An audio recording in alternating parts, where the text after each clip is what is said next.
Hey, what is up everybody? So today I'm just going to show you how we can resize images. These are the images I'm going to be resizing, and as you can see their file sizes are quite large, or the dimensions are quite large.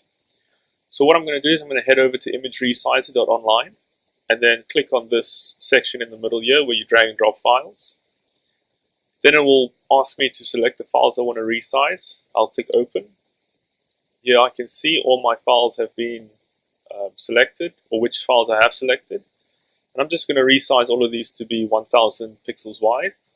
The height will be calculated based off of the original size, so it will figure out what the percentage is and then it will apply the correct height to keep the aspect ratio the same.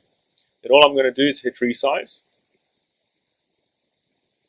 and if you select multiple images that you want to resize, you're probably going to get this little pop-up up here. Just click allow and then all your images at the bottom will show up.